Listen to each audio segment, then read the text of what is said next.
총선 백서 논란 외에도요. 이분 얘기도 좀 이어서 해보겠습니다. 다름 아닌 홍준표 대구시장이 한동훈 전 위원장을 계속해서 소환하고 있지요. 홍 시장의 목소리 육성으로 나왔습니다. 들어보시겠습니다. 누굴 심판하겠다는 건지 386, 586 운동권 심판론을 내셨다가 그게 내가 아니라고 하니까 갑자기 2조 심판론으로 또 바꿔가지고 하는데 사법적으로 못 잡은 이재명을 정치권에서 자기가 잡을 수 있다고 생각했습니까? 다음 지도부는 2년 후에 지방선거를 해야 돼요. 그럼 총선 말아먹은 사람이 또 지방선거도 말아먹으라고? 상식적으로 그게 가능한 이야기를 좀 하시라고. 그거 찍어주는 사람은 진짜 우리 당에서 찍어주면 우리 당은 해체해야 돼. 더 이상 뭐 당에 존속할 의미가 없어요. 정옥 의원님, 홍준표 시장이 어제 페이스북 글에 이렇게 썼습니다. 한동훈은 총선을 말아먹은 애다. 우리를 지옥으로 몰고 간 애 밑에서 배알도 없이 또 정치하겠다는 거냐. 한동훈은 애다. 한동훈은 애. 이 얘기를 하니까 한동훈 전 위원장의 팬클럽에서는 아무리 그래도 한동훈도 50이 넘었는데 애가 뭐냐. 이러면서 논성이 또 높습니다. 어떻게 보고 계십니까?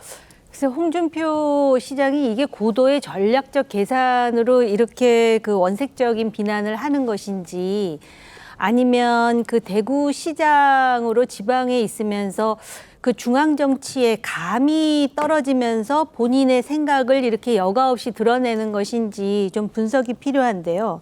저는 다른 거보다도 총선 말아먹은 사람이 또 지방선거도 말아먹으라고 하면서 굉장히 비난을 하던데 예.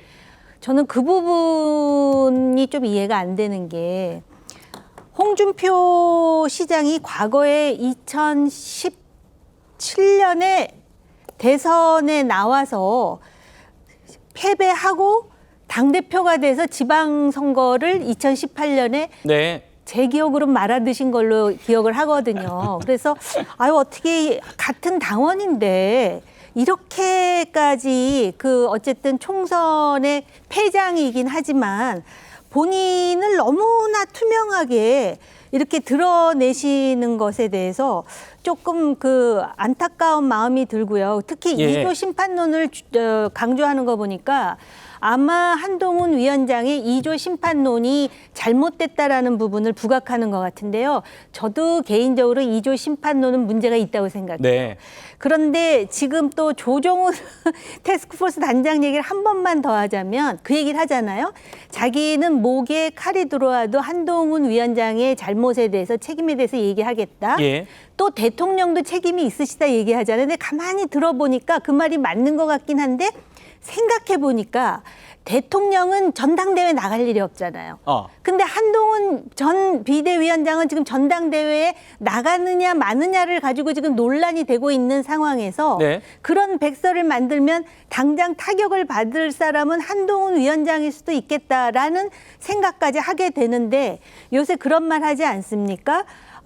이 조정훈 태스크포스 단장과 홍준표 시장 간의 일련의 연대가 만들어졌다고. 근데 사람들이 다 그렇게 생각하는데 정치라는 거는 정말 전략을 세우려면은 사람들이 깨닫지 못하게 뭔가 전략이 움직여져야 되는데 예. 너무나 맑은 물처럼 지금 들여다 보이는 것 같은 그런 분위기 속에서 얘기를 한다라는 게 본인들의 어떤 한계인가 이런 생각마저 듭니다. 알겠습니다. 정치인에게 애냐 뭐 이런 얘기 제일 많이 좀 들어보셨을 분이 우리 패널 중에는 성친 부의장님 같습니다. 청년 정치인으로서 그래도 40 넘으셨잖아요. 예, 넘었습니다. 예, 그런데도 뭐 애냐 이런 얘기를 또 뭐 다른 사람에게 하는 거지만 옆에서 들으시면 어떻습니까? 너무 부적절하죠. 근데 그 부적절한 단어임에도 저는 홍준표 시장이 한동훈 전 위원장을 애라고 표현하면서 지금 공격을 하고 있지만 가장 많이 키워주고 있는 분 아닌가라는 생각을 합니다. 왜냐하면 저는 개인적으로 한동훈 전 위원장에게 가장 부족한 건 고난의 서사거든요. 그러니까 한국 유권자들은 정치인에 대해서 좀 고난을 겪은 서사를 그래도 좀 원합니다. 그러면서 고난을 겪을 때 항상 이 팬덤이 좀 더 견고해지고 단단해지는 경향이 있는데 한동훈 전 위원장의 인생을 보면은 항상 엘리트로서 쭉 순탄한 길을 걸어오다가 이번에 정치 길에 들어선 이후에 처음으로 이제 고난의 서사를 맞고 있는 거거든요. 근데 사실 총선에서의 패배나 아니면 야당의 공격은 정치인 개인의 뭐 서사가 고난의 서사가 아니죠. 왜냐면 네. 당연히 상대적으로 공격을 받는 건데, 근데 이번에는 총선 패배에 대해서 물론 한동훈 전 의원도 책임이 있지만 모두가 지금 책임의 영순위는 용산 대통령실, 윤석열 대통령을 보고 있지 않습니까? 그거에 대해서 아무도 얘기 못 하고 있는데 그거에 대해서 한동훈 전 위원장에게만 책임을 물으면서 뭔가 억울한 상황을 만들어 주다 보니 한동훈 전 위원장에 대한 이런 뭐 팬덤도 견고해지고 뭐 관심도 점점 높아지고 이런 상황인 것 같아요. 그래서 저는 홍준표 시장이 전략을 잘못 세우신 것 같다. 한동훈 전 위원장을 좀 비난하고 싶어 하시는 것 같아요. 오히려 그걸 키워주고 있는 것이고, 그리고 이번 SNS를 보면은 우리가 2017년 박근혜 탄핵 때를 잊으면 안 된다. 대통령을 흔들면 안 된다. 그때 대통령 흔들다가 이렇게 되지 않았냐라고 말씀하셨는데 예. 지금 누가 대통령 흔들고 있습니까?